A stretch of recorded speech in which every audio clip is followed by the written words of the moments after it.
about Job from the Old Testament. In my opinion, and the opinions of many people, the greatest literature of the whole Bible, Old or New. Job belongs to what is called wisdom literature.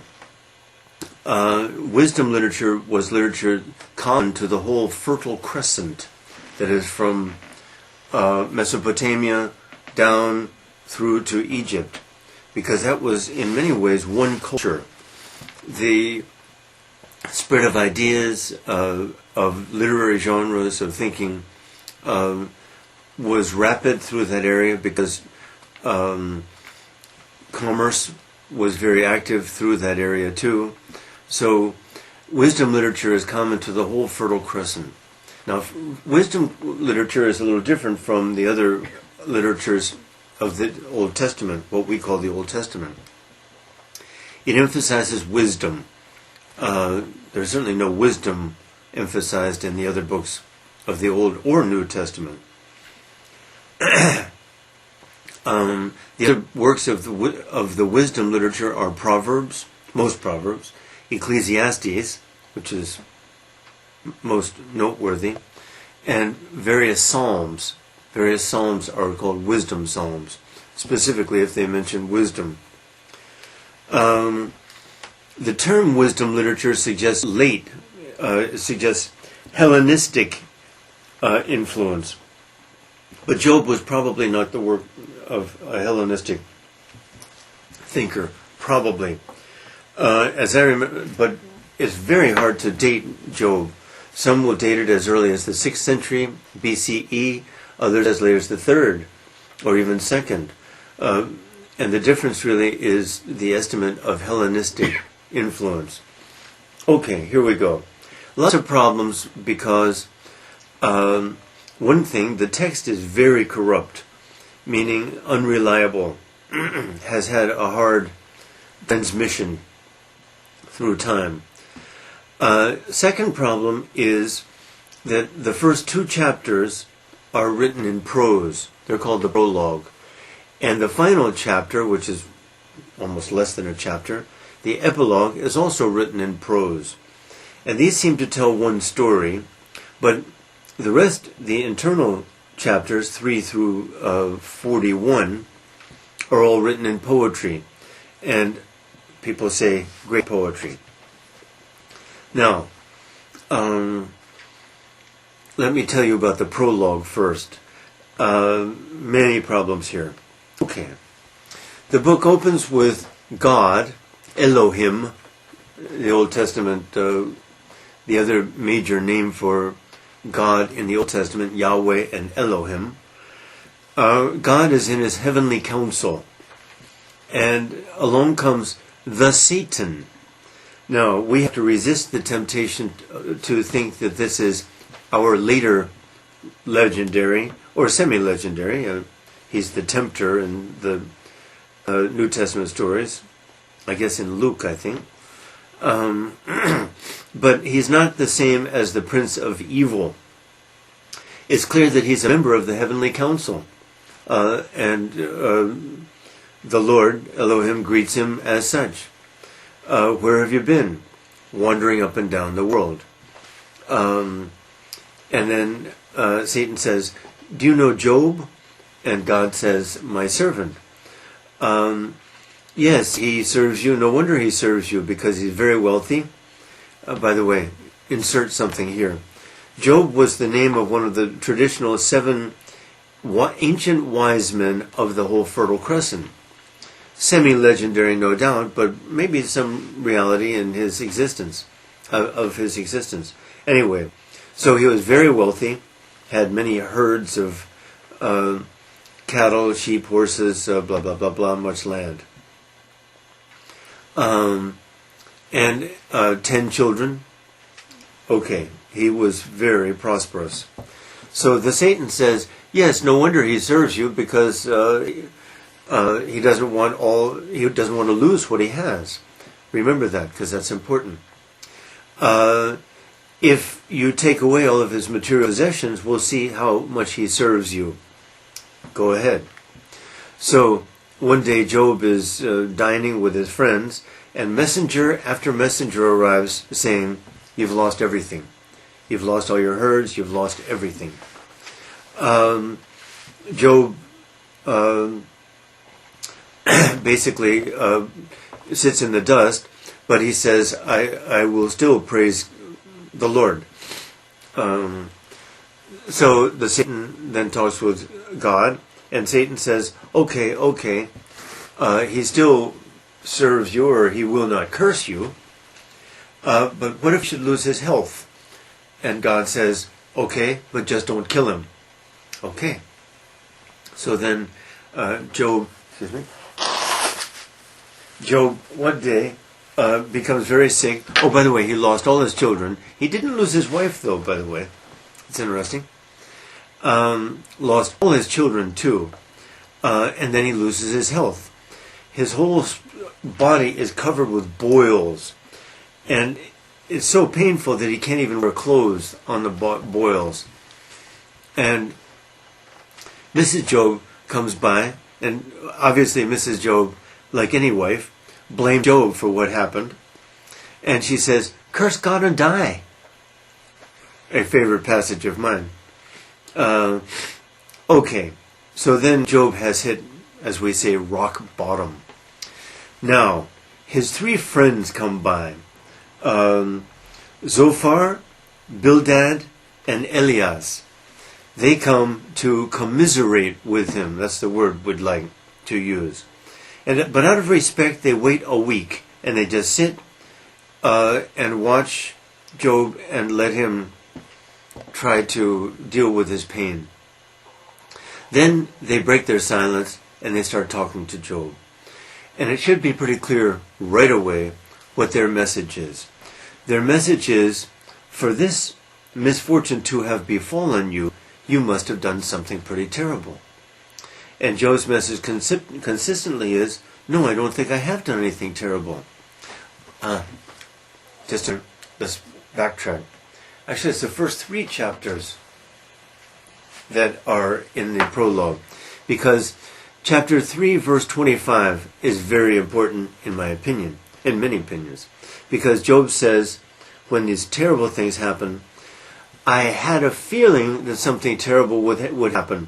Basically, what he is outlining is what is called prudential piety.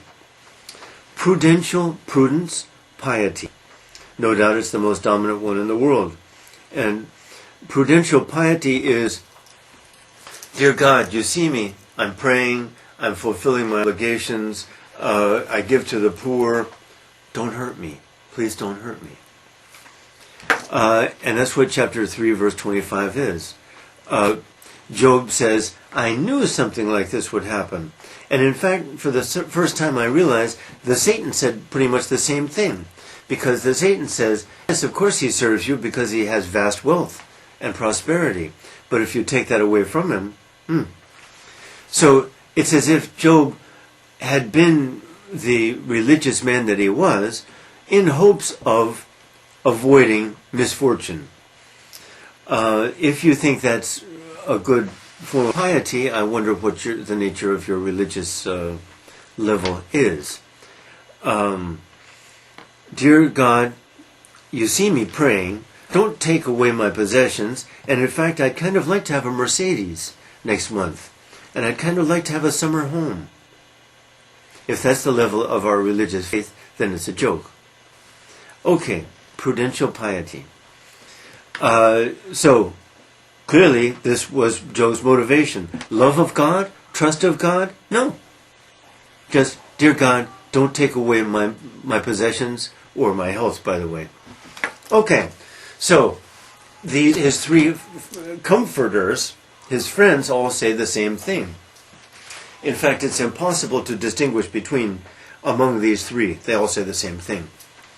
And the message is, you must have done something terrible. Well, if we look at this at all carefully, it's pretty clear that their message is very self-serving. Their message is, I'm doing fine, it therefore follows that I'm a good person. Because misfortune strikes malefactors, bad people, sinners. The prosperous prosper because they're good. Well, the stupidity of this message is obvious and is really the primary attack of the Job poet in Job. It's an attack basically on the Deuteronomist, because this is the Deuteronomist view. The Deuteronomist taught again and again to the Israelites, serve God and you will prosper. Go whoring after other gods and he will zap you. If you're prosperous, it means you and God are doing fine. You and God are on the same page. You and God see eye to eye. Well, this is insulting and embarrassing. And it's the Deuteronomist, who covers more than 5 books, who teaches this embarrassing message. And certainly Job, for one thing, is an attack on that. Notice, once again, the self-serving motives of his 3 comforters. They are there to gloat. They are there to gloat and basically to rub Job's face in his misfortune and to tell him, Job, you must be a bad guy. You must be a sinner. This makes them feel so good. This is their triumph. This level of satire is certainly in Job, and I suspect has been neglected by biblical commentaries. Second, my own favorite that dominates my book. In chapter 11, Zophar speaks to Job. They take turns, and Job replies. And Zophar opens with a speech which each of the others says at some time or another. And that speech is, God's ways are mysterious. God's power is so vast, so far beyond our comprehension, so far beyond our any understanding. We don't know why God does what God does. We don't know God's plan. We don't know anything. But let me explain to you, Job, what God is doing. This fundamental contradiction I take to be fundamental to all human behavior. Of course, some don't even go as far as to say what Zophar said, which is, God's ways are wondrous and mysterious. And some of our pious brethren are quite sure that they understand God's ways and why God does what he does, why God doesn't do what he does, are quite sure they understand this. And of course, I think they should be ashamed of themselves, unless they're just saying this for their own personal gain. Ashamed too. I mean, that's just too ridiculous. Any claim to understand God's ways or God's purposes is obviously a lie or an imposition, meaning a knavery, a piece of dishonesty. Okay, but Zophar says this. But then Zophar turns right around and says, Job, I'm going to explain to you what God is doing and why God is doing this to you. Do you see this?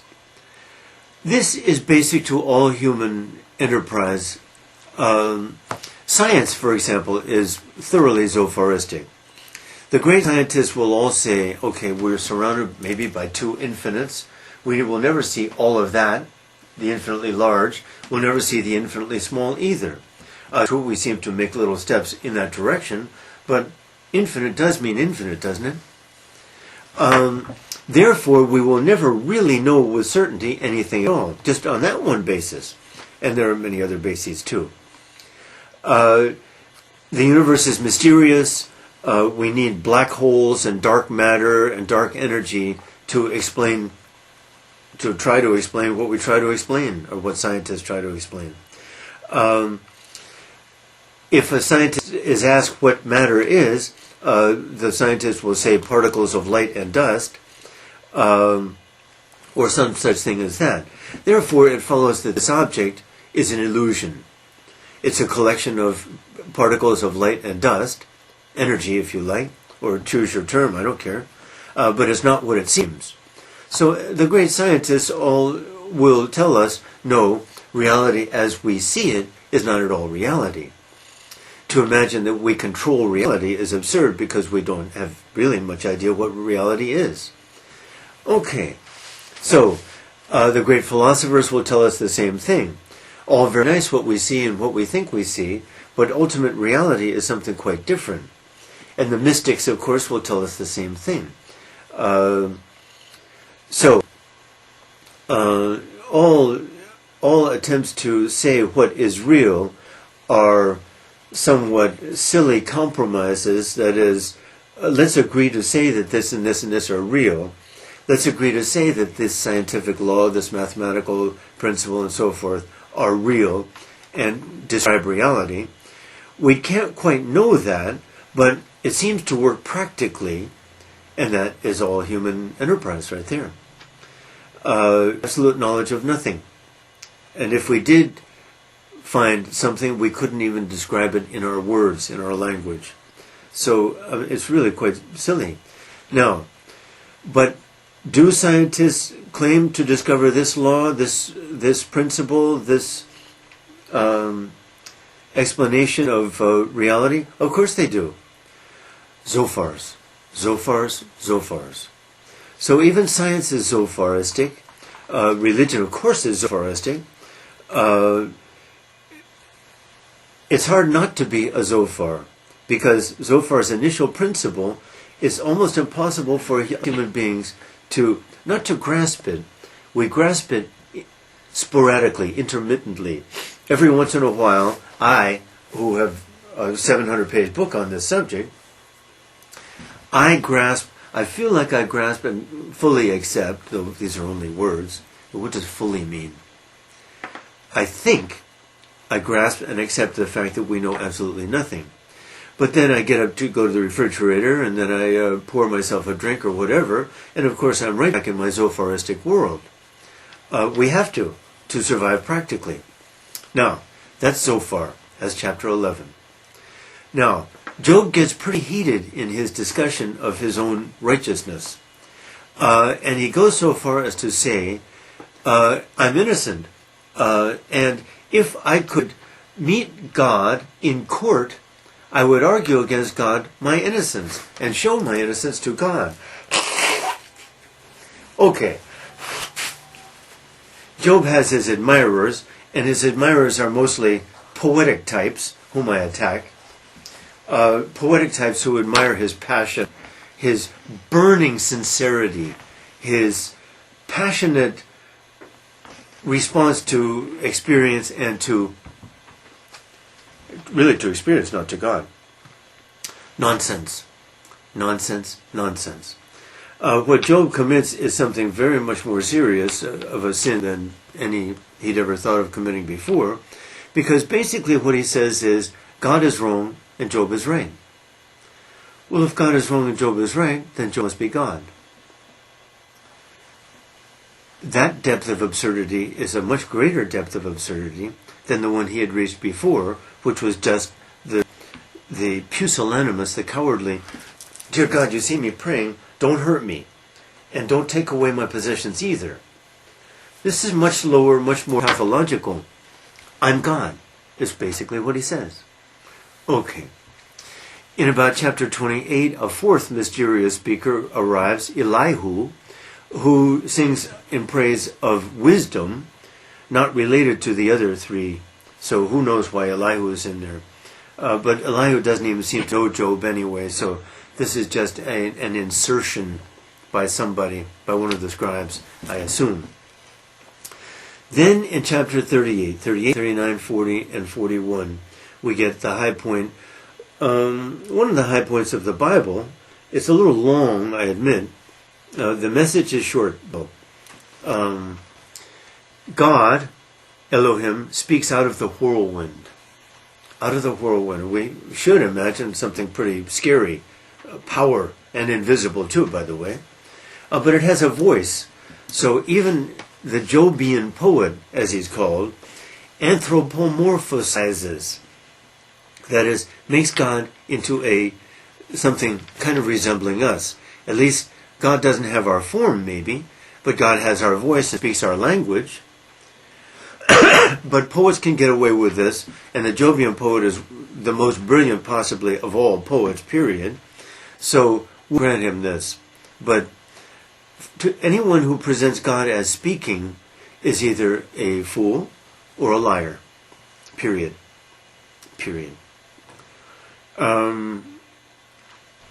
What God doesn't speak languages, we can be pretty sure, never has. What the mystics express is some depth of feeling which they try to convert into words, do so sometimes pretty poetically, but we can be pretty sure it doesn't bear much relationship to the divine, because the divine is supposedly ineffable, unspeakable, incomprehensible. We can't say anything about the deity, about God. So to imagine conversations with the deity insults us, or should, if we were so lazy and stupid. Okay, back to our guy.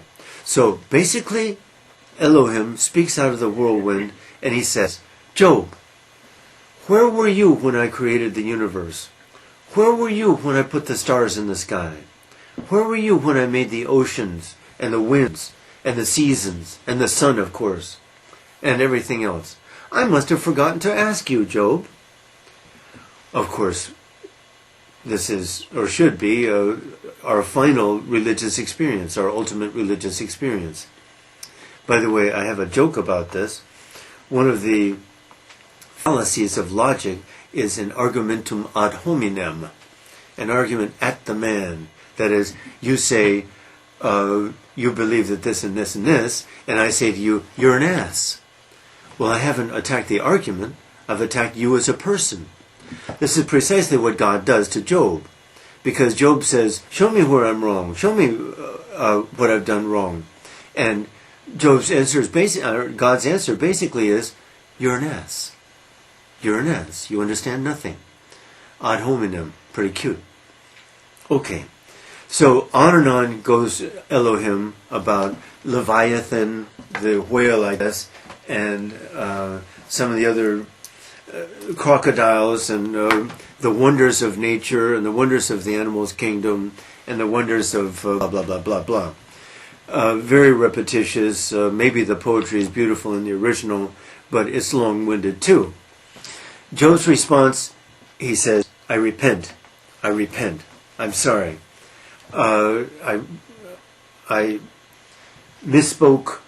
I was stupid in saying what I said. I repent. And God then says something more, and then the final step, Job repents in dust and ashes. Okay. Now, the Lord is satisfied, apparently. By the way, Job has had what is called a theophany, an appearance of God, though I'm not sure that's the right word. What he's really had is a kind of audiophony or something. He doesn't see anything. He hears a lot. But it doesn't matter. He has been put in his place, let's say. And he repents in dust and ashes. And the Lord says, but I'm really annoyed at your three friends, and I think I will hurt them unless you pray that I show mercy on them. And so Job does pray that God show mercy. Now, interestingly, even this doesn't make sense, because basically Job's arrogance has produced somehow a theophany and a blessed state that he's apparently in. And so, in a way, by intervening, by praying the three friends be saved, Job is basically praying that they not receive a theophany. So it's all messed up. Too much of the work supposes wealth good, poverty bad. Possessions good, loss of possessions bad. Pride of family, proud of my beautiful daughter, proud of my son and son-in-law, good, embarrassed, bad. And really all of these silly, silly standards that we use and to try to take seriously, knowing them to be frivolous and silly, as we are inescapably. There is no way we can't be silly and frivolous, it seems. Okay, then we get the epilogue, in prose, remember. And God restores to Job 10 times his original wealth. What? What? Wait a minute. That's a contradiction to everything we've learned. That reaffirms the original principle. Good guys get wealthy, bad guys get hurt. It reaffirms the principle that the whole work of Job was designed to attack. Good guys, wealthy. Bad guys, poor, or suffer misfortune. So the epilogue is a great embarrassment. People will try to defend it idiotically, in my opinion. Job apparently remarries. We never quite learn whether he's remarried, but I play with this in my book. I have 10 pages on Job, probably, a double column in my book. But I speculate. Now we're told in the very closing verses that Job's 3 daughters were the most beautiful around. That means they're going to marry well, thank God, and be wealthy, thank God, because we all know that wealth, good. Lack of wealth, not good. Possessions, blessings. Lack of possessions, no blessings. What kind of stupidity is this? I mean, what kind of unserious thinking that pretends to be religious, that pretends to be spiritual at all, is this crap? Okay, so Job lives to be 140. Interestingly, he outlives his sons and daughters. Is that a blessing? Is it a blessing to outlive your sons and daughters? Most people would say no. That's a terrible punishment. So the whole thing is just too silly. So the epilogue and prologue are silly. The internal parts have some problems, admittedly, but what the world says, what Elohim says to Job, I take to be the most religious passage just about around in the Old Testament. There's one other that I would like to call to your attention. 1 Kings 19:3 maybe. That's who's the great prophet? Ezekiel. No. The myth. Elijah. Elijah has fled from Palestine. Jezebel and Ahab are after him, and he flees to Sinai, and he goes to Mount Horeb, where the divine covenant was made, where God gave Moses the Decalogue, the 10 Commandments. And Elijah is looking for God, and he goes to a cave, and lightning strikes, but God is not in the lightning. Terrible wind, terrible storm strikes. God is not in that. And then we get one of the most interesting things I've found. It's all in my book.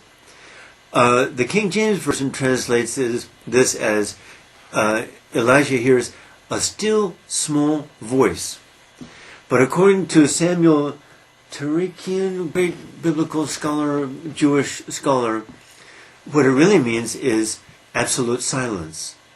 And I take that to be a very religious interpretation, and I think from this point of view, the King James Version is an irreligious, because the scholars there are so eager to have God speak, and God, of course, will speak English to us, right?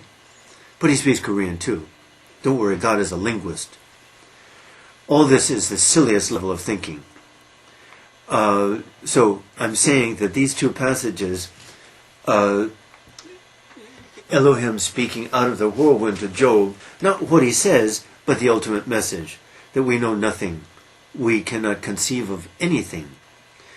Anything, period, but anything about God, absolutely. Or you just make God your buddy, your friend, your pal. A little stronger than you, but a good friend with whom you chat. You tell your personal problems to.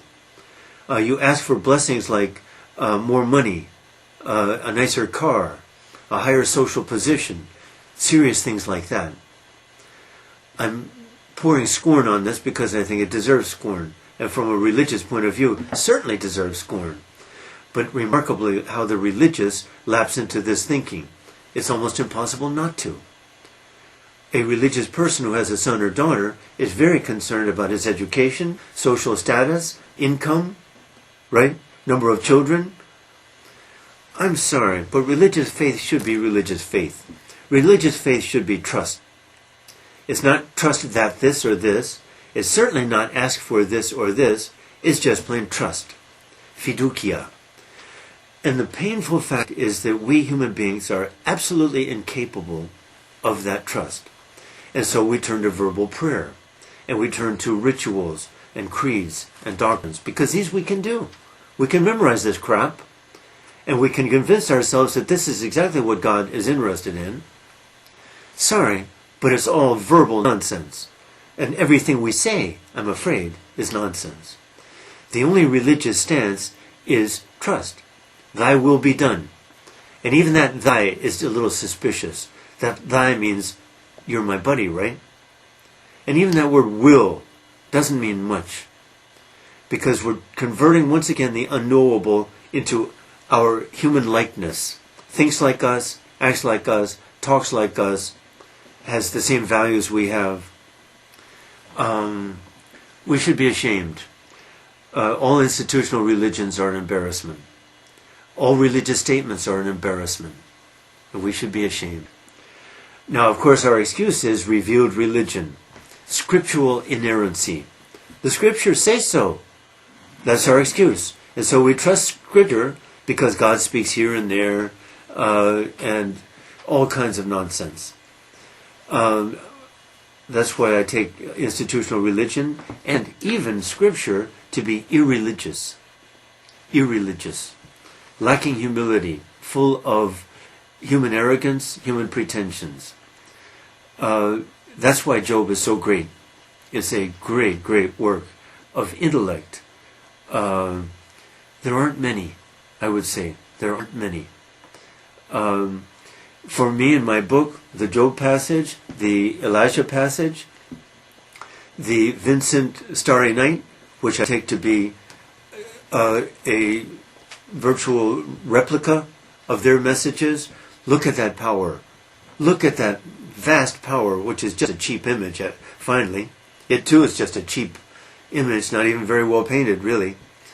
But at least it has an idea, and the idea is, what can we human beings say about that?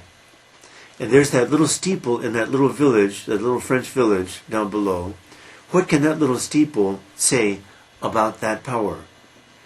Anything it says will be silly. Just silly. So you can see, I hope, the final work, just if you're curious, to which I attach this ultimate value, not ultimate value of intellect, is Candide. The final chapter of Candide, but really the whole work. A lot of trash in there, but the final chapter is on the same plane as Job 38 to 41, as Starry Night, as Ezekiel in that one stray passage. They're on the same plane. That is, what we call God is already a silly term. The word God reflects human arrogance and silliness. And as soon as we say He, well, we should be ashamed. We should be whipped. And then, or Thou, the big Thou that makes us feel so good. He's my buddy. Thou. Sorry, all this is fundamentally irreligious. It's silly, it's embarrassing. We should feel embarrassed and humiliated. We'll see. And I, who talk this way, I don't know where I am, but I'm pretty sure of what human language is. I'm pretty sure of what it can and can't do. And there's nothing much it can do, frankly. Nothing much it can say. And as soon as we convert it to religious purposes, the silliness begins. This applies to the mystics too. I implied this, but I'll say it again. All religions begin with some mystic experience. All religions begin with mystical experiences. Some mystic has some very powerful experience and starts talking about it, or what often happens, his followers talk about it. Jesus didn't write anything. The Buddha didn't write anything. Lao Tse just wrote that final thing. Muhammad didn't write anything. It's his followers who convert that powerful experience, which they don't doubt at all. I mean, these people glowed. These people were... Moses didn't write anything. These people glowed, and the followers came around knowing that these people had been, and now here we go, what should we say, touched by God, have encountered God, listen to this crap. And then come the creeds and the doctrines, the teachings, the moral teachings, the soteriology, the doctrines of salvation, all this nonsense that comes after the mystic had his experience. Now, it seems to me the only argument for religious belief, theistic belief, is those people. But as soon as they talk, as soon as they say anything about their experiences, then the nonsense starts. And as soon as their followers, their little followers, talk about what they talk about, then the nonsense just grows and grows and grows. That's what organized institutional religion is, I'm afraid. Does it do some good? Yeah. Does it do some bad? I guess. But does it tell us anything about the supernatural? Nothing at all. Nothing at all. It's embarrassing. Okay. Macbeth. The key question on Macbeth is found in Act 2, Scene 7. They are at Inverness, Macbeth's castle. Duncan, the king, is there. Everybody's been drinking and celebrating because of the victories that day of battle, mostly by Macbeth, a little bit by Banquo too. Duncan has given many gifts to Macbeth.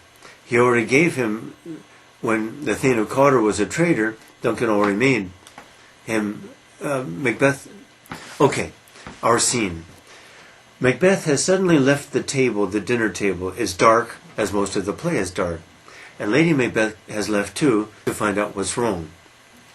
So they're alone in their bedroom, probably. Here's your question. Early in the scene, after Lady Macbeth enters, Macbeth says, we will go no further in this business. We will not talk about it anymore. He has been so kind to me. He has been so good to me. The idea of killing Duncan is so abhorrent to me, blah, blah, blah, blah. 48 lines later, same scene, 48 lines later, Macbeth says, yes, we'll do it. And I have an idea too. I'll kill Duncan and then wipe the daggers on the grooms out there. Good idea. Your question, how do you explain that transition? That's the key to Macbeth right there, those 48 lines. What happens in those 48 lines that makes him change his mind? I'll give you a hint. In the following scene, we have the knocking at the gate. The porter, drunken porter, it's a comic relief scene. Horrible scene. The knocking on the gate in a dark theater, dark stage. If this theater has loud sound effects, should make us jump, should terrify us. Because symbolically it's Christ knocking at the gates of Hades, halls of hell, during his descent into hell. Okay, now, the porter tells some jokes, and his main joke is about wine. And it's a sexual joke. In it he says, wine arouses us, but wine also takes away the ability to perform. I made this discovery recently. Put these two facts together. You could find some others too, but I won't tell you them now. But you have to explain how Macbeth goes from, we will not even talk about this anymore, to, good idea, enthusiastic.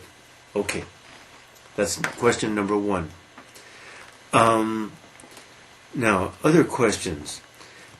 I'll ask you to make a comparison. I'll point it out. You do the work.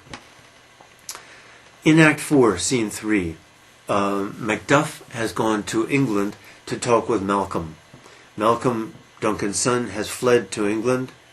The King of England, Edward the Confessor, is protecting him.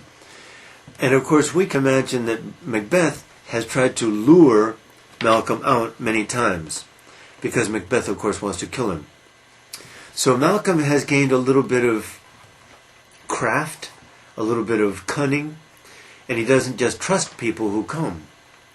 So here's Macduff, and Macduff has come all the way from Scotland, leaving his family unprotected. We know that his family is now dead. One of the great mysteries, you can explain that along the way, is how do we explain Macduff's leaving his family unprotected when he knows Macbeth hates him and will try to hurt him if he can? But that's a secondary question. Back to our question.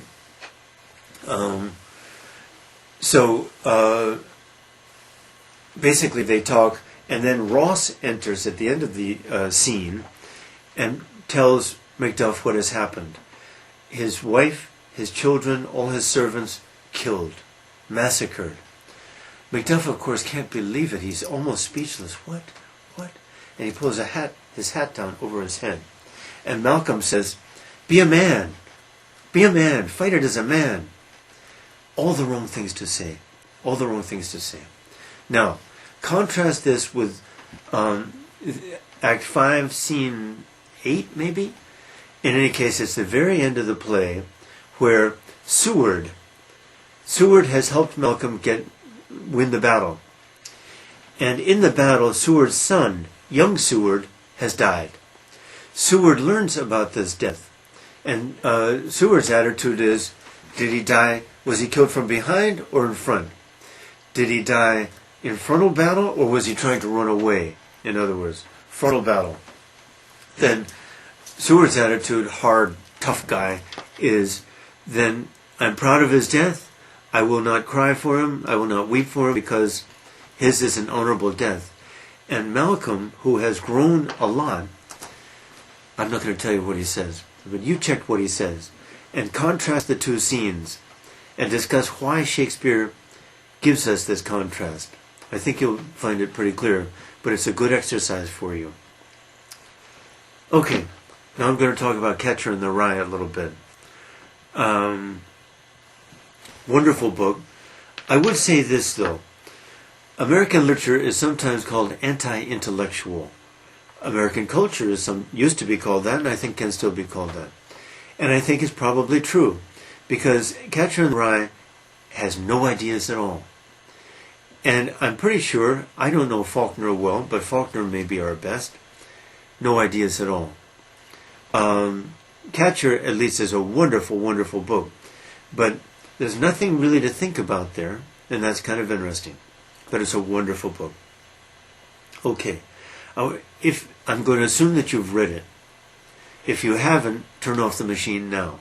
Then read it, then come back to us. It's easy to miss this, but if you have read it, you know by the end that Holden is now in California at a mental hospital. He apparently had a mental nervous breakdown in New York City, and that's what happened between the second to last chapter and the last chapter. That is, in the second to last chapter, there he is in Central Park, watching Phoebe go round and round the carousel, feeling pretty happy, exhausted but happy. The next chapter, we realize that the whole novel consists of his telling a psychologist about what had happened leading up to his nervous breakdown. Well, that's remarkable. It falls apart in some places. And one of the key places, I'm afraid, I don't blame Salinger for doing it, but fairly late in the book, Holden is with his friend Mr. Antolini. He's going to spend a night there. And Mr. Antolini seems to know him better than anybody, maybe better than Phoebe, because Phoebe's a little girl with a huge heart, but doesn't quite understand what's happening. Mr. Antolini understands Holden, understands why he has flunked out of 5 schools, what's bothering him, and what, if anything, can help him. And basically he gives him a long lecture, 8 or 10 page lecture. The flaw, of course, is that Holden at that time was exhausted, semi-conscious. It's 3 or 4 a.m. at this time. He who has slept very little for 3 or 4 days, has eaten badly, has drunk a lot, has smoked a lot, is in terrible condition. The flaw is that he, Holden, could recall that 8 or 10 page lecture, word by word, and tell the psychologist that lecture. Well, of course, that's absurd. But Salinger couldn't sacrifice the lecture. He had to include it, so he had to allow that absurdity to pass. But all novels contain absurdities. All narratives contain absurdities, frankly. All narratives contain absurdities. So we let it pass. Now, I have to ask you a question.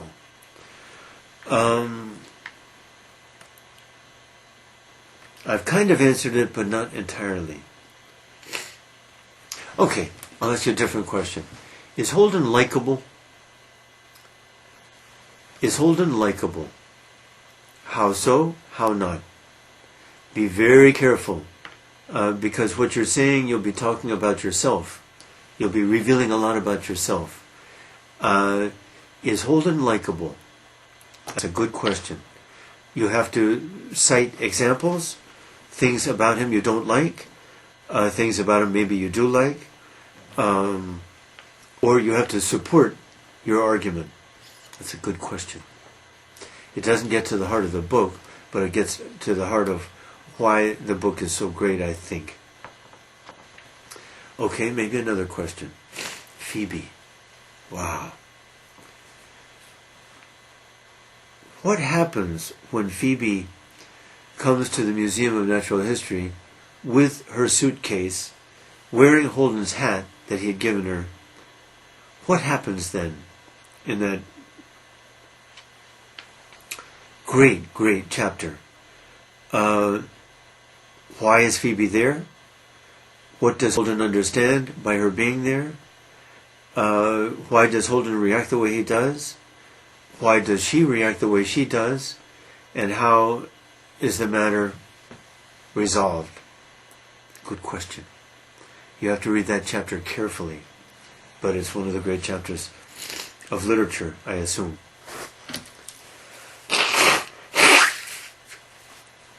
Okay, Gilgamesh.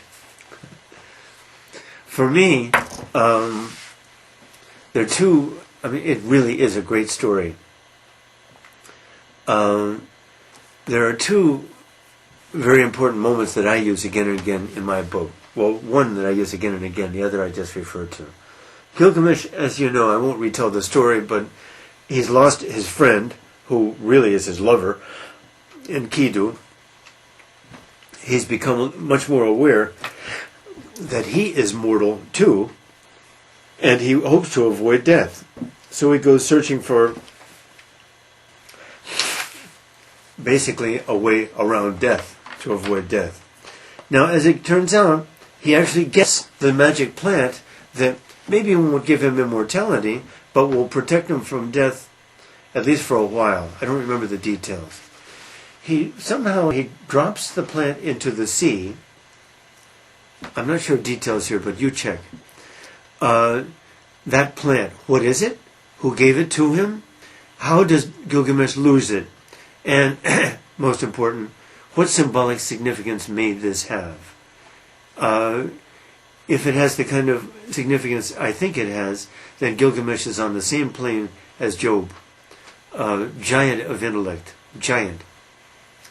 Second thing of greatest interest, Gilgamesh loses the plant and returns to Uruk, his city. He's the king, after a long absence. Becomes a good king, interestingly. Apparently he has accepted that he's going to die, and the story ends with his escorting some high-up guest on a guided tour, and they look at the gates together, the gate of Uruk or the wall or both, and admire it together. This I take to be the supreme Zopharism that we all commit. We all know that what's beautiful probably isn't very beautiful at all. We only call it beautiful for arbitrary reasons. This is heavy stuff. Okay, here's the idea. A Gilgamesh has basically learned what life is worth, that death is inevitable, that basically all of our standards and values and judgments in life are arbitrary, tentative, not very solid. What does it mean to say that Gilgamesh admires the gate? Is it beautiful? Does he really think it's beautiful? If he really thinks it's beautiful, then I think he hasn't learned much. I think it's an example of what I call, over and over again, disingenuity. Disingenuity is knowing it's wrong, but saying it's right, and trying very hard to believe that it's right. That's what to be disingenuous is.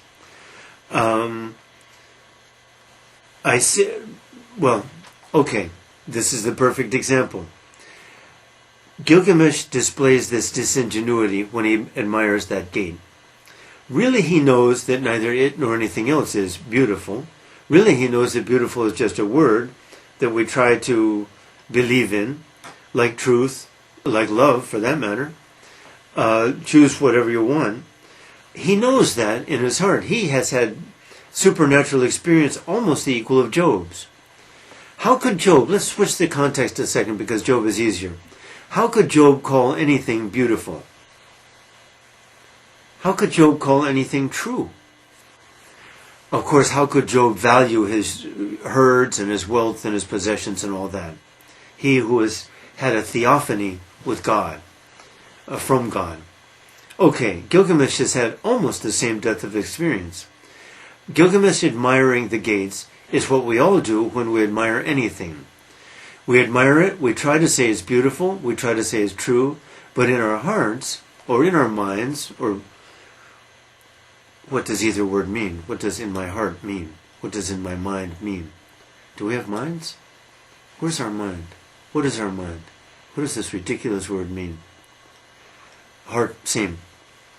But we have no clear understanding of anything. And we have to base things on heart and mind, my God. Silly myths like that.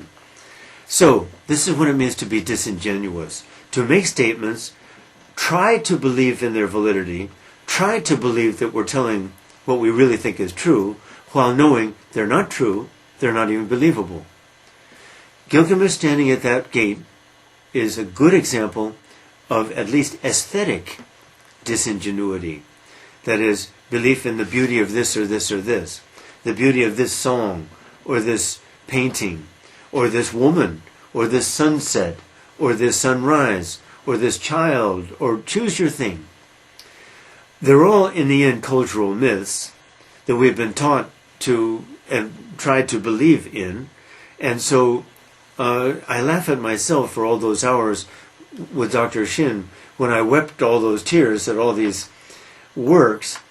I think I would again. But the fact is, our standards for all these things are very arbitrary, indefensible, impermanent, not even defensible in words. They're just arbitrary. You and I agree that this is beautiful. You and I agree that this is ugly. Let's find the best example we can think of. I think this is the best. You think that's the best. Or we both think that this is the best. It's still a very arbitrary, silly thing that we can't even defend. It's a convention. We agree to call it thus. And that's what all human culture is. That's what all human language is. And that's what all human values are. Including moral values? Yep. Including moral values. There is no morality except what we agree to say is good or not good.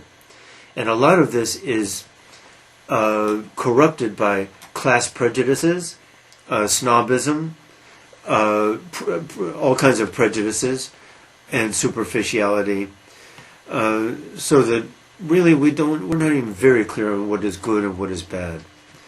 And most of the time, very often, we misjudge these things because what was bad sometimes produces very good consequences, and what is so good often produces bad consequences.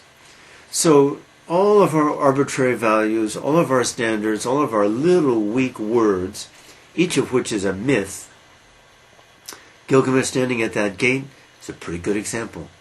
Pretty good example.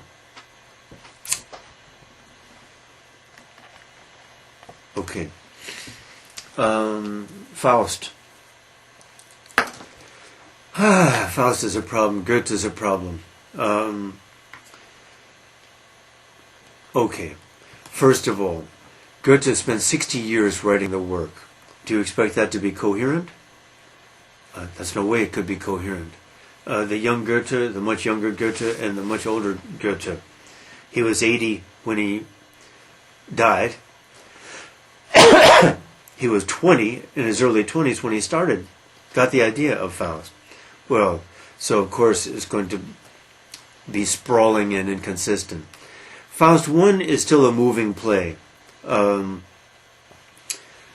Very moving, very disturbing. And Goethe, who normally avoids realism, gives us some realism. What Gretchen does to her baby, pretty terrible. What Gretchen even does to mom, unintentionally. Here's a young woman who's been seduced and who becomes kind of crazy about her seducer. That's what happens. Becomes pregnant.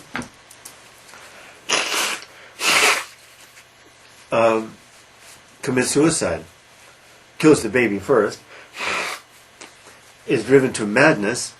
Now, Faust himself is a little remorseful about this.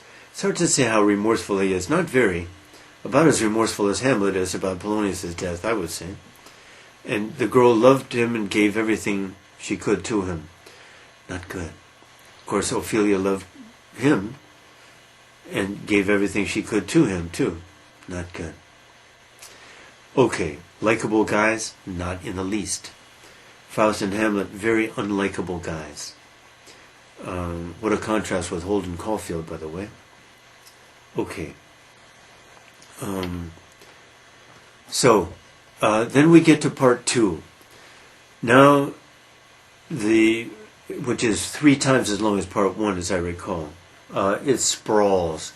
And the best thing about it, I suppose, is it shows Goethe's virtuosity. Virtuosity is technical skill. Goethe could write in any form, convincingly and well. It just poured out of him. I'm much more abundant in my book, but after all, I stuck with one form. Goethe used a huge variety of forms, more than any other poet ever has. But technical virtuosity, I'm not sure is enough to put anyone among the venerable poets. It's not. What happens in the play, the second part is not a play at all. It's just an epic poem, semi-dramatic poem, on and on and on, little adventure after little adventure, long lyrical passages, little adventure after little adventure. Somewhere along the line, Faust gets the idea that he would like to do something good.